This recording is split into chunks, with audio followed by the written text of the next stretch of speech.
សួស្តីបងប្អូនលោកអ្នកស្ដាប់ទាំងអស់គ្នា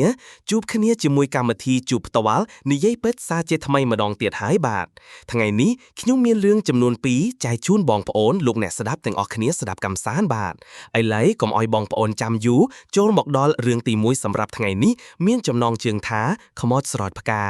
បាទសម្រាប់រឿងនេះដែរគឺ admin បានមកពីបងដាគាត់រស់នៅក្នុងបូរីមួយកន្លែងហើយជួលផ្ទះដែលបងដាគាត់នៅមិនសូវជាមានផ្ទះគេមកទិញច្រើនណាស់ទេមានតែ5ផ្ទះតែប៉ុណ្ណោះបងប្អូនហើយបងដាបានបន្តទៀតថាជួលផ្ទះដែលនៅសល់នោះសល់ចុង10ផ្ទះជាងបងដាបាននិយាយប្រាប់ admin បន្តទៀតថាគាត់នៅផ្ទះតែម្នាក់ឯងជារៀងរាល់ថ្ងៃព្រោះអីគាត់ទិញផ្ទះនៅម្នាក់ឯងដើម្បីមករៀនបន្ត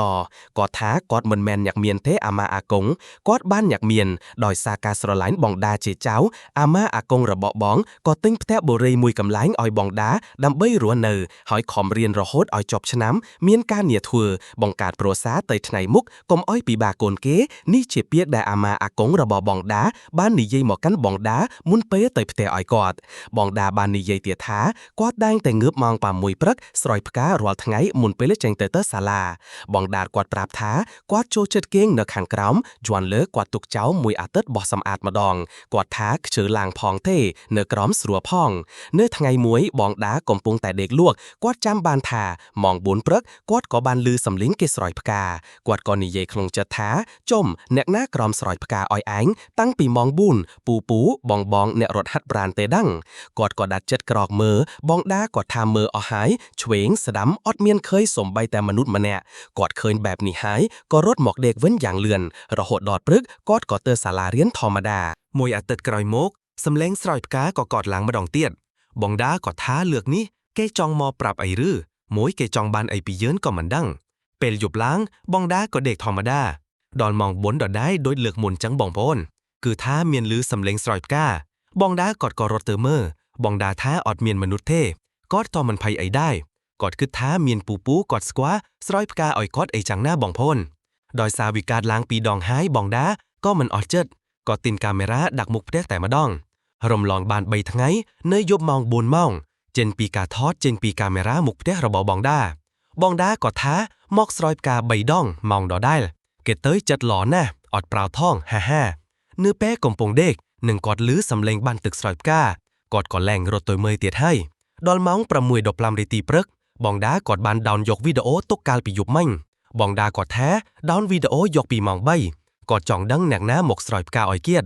ដល់សាលារៀនបងដារៀនបានដល់3ថ្ងៃគាត់ក៏បាយហើយសម្រាកគាត់ក៏មើលវីដេអូចេញពីកាមេរ៉ាមុខផ្ទះរបស់គាត់នោះបងដឹងអត់ថាមុនអ្វីកើតឡើងនៅមុខផ្ទះរបស់គាត់ទេគឺអារបៀបថាទឹកចេញពីទុយយោបាញ់ទឹកហើយមើលស្លឹកផ្កាក៏រវើកដូចជាបាញ់ទឹកស្រោចផ្កាបែបហ្នឹងបងប្អូនបងដាគាត់ថាមនុស្សអត់មានឃើញទេចឹងគាត់ក៏ដឹងថានេះជាវិញ្ញាណដែលគេមកបងដាគាត់ក៏ទេទៅអ្នកផ្ទះគាត់ថាមានសែនអីមុខផ្ទះអត់បងដាគាត់ថាបាទមានអ្នកផ្ទះគាត់ក៏ថាឲ្យឈប់សែនមុខផ្ទះទៀតបងដាគាត់បាននិយាយទៀតថាពេលគាត់ឈប់សែននៅមុខផ្ទះគឺថាលែងមានទៀតហើយគាត់ថាស្ងាត់ចិត្ត1ឆ្នាំកន្លះហើយបាទបងប្អូនសម្រាប់រឿងរបស់បងដាបានបាំងចប់ហើយបាទយល់យ៉ាងម៉េចដែរសម្រាប់រឿងរបស់បងដាតោះយ៉ាងចូលមកដល់សាច់រឿងទី2របស់បងនេះវិញម្ដងដែលគាត់សុំដាក់ចំណងជើងរឿងថាខ្មោចចុះមកផឹកទឹកផ្លេតប្រាប់បងផនបងនេះគាត់ក៏រស់នៅក្នុងបារីដែរបាទបងនេះគាត់បានប្រោសមកកាន់ admin ថានៅផ្ទះរបស់គាត់មានម៉ាស៊ីនទឹកក្តៅទឹកត្រជាក់បងថ្ងៃមួយគាត់មកពីខេត្តដល់ផ្ទះរៀងរົບដែរហើយក៏ជួបអ្នកជិតខាងគ្នាក្នុងបូរីក៏បបួលគេហូបគ្រឿងស្រវឹងបន្តិចផឹកស្រាកូរ៉េបងនេះគាត់បានប្រាប់កាលណាហូបស្រាកូរ៉េដឹងតែក្តៅក្នុងហើយបងប្អូនបងនេះគាត់បាននិយាយបន្តទៀតថានៅយប់ម៉ោង3ជិត4រំលងអាទិត្យបងនេះគាត់បានដើរទៅផឹកទឹកគាត់ផឹកទឹករួចហើយក៏បានយកកែវទៅទុកពេលនោះគាត់ក៏ឃើញមនុស្សខ្មៅដើរចុះមកផឹកទឹកដែរបងនេះឃើញដូចនោះភ្លាមគាត់ក៏បើកភ្លើងនៅមុខបន្ទប់ទឹកភ្លាមស្រាប់តែគាត់ឃើញមនុស្សខ្មៅនឹងរត់ឡើងទៅលើយ៉ាងលឿនគាត់ថាលឿនជាងគេកាត់តបផ្សាយរត់ប្រណាំងនៅក្នុងវីដេអូទៀតឃើញបែបនឹងហើយបងនេះតដេកហើយបើកភ្លើងរហូតដល់ព្រឹកតែម្ដងបងប្អូនadmin សរសើរគាត់អត់ចេះស្រែកឬភ័យស្លន់អីល្អមែនតែនបងនេះបាទបងប្អូនឥឡូវក៏ដល់ទីបញ្ចប់ហើយដែរកុំភ្លេចចុចតាមដាន YouTube admin ផងណាអរគុណសុខសប្បាយទាំងអស់គ្នាជួបគ្នានៅភាគបន្តទៀតបងប្អូន